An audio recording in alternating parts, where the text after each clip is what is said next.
La cattedrale di San Gerlando è l'unica cosa che si muove ad Agrigento.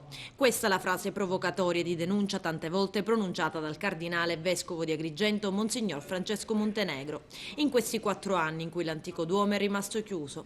Adesso c'è un'ancora di salvezza per il consolidamento della cattedrale, un bando della Regione Sicilia messo a punto dall'assessorato alle infrastrutture con a capo l'assessore Giovanni Pizzo, che scadrà il prossimo 30 settembre. Tra una settimana esatta, dunque, si saprà se il progetto redatto per conto dalla Curia Agrigentina da Teotisca Panzeca otterrà gli 800.000 euro messi a disposizione dal bando regionale. Ora abbiamo un progetto che è stato approvato, che è spendibile sui tavoli e pertanto la partecipazione al bando regionale diventa ormai qualcosa di certo e di realizzabile. Intanto il fascicolo è pronto e questo è già un grande traguardo. Ha superato il percorso di validazione propedeutico a partecipare al bando regionale, ottenendo i pareri favorevoli di soprintendenza, ASP, ARTA, Protezione Civile, RUP del Comune e Genio Civile, chiamato a valutare l'aspetto sismico.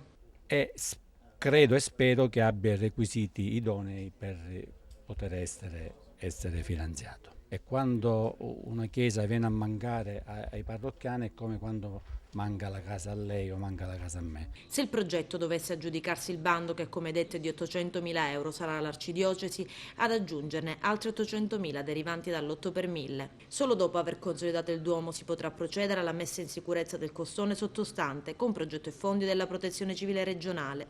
Un'opera notevolmente più costosa e che in questo momento pare abbia invece un iter ben più attagliato tra burocrazia e problemi di cassa.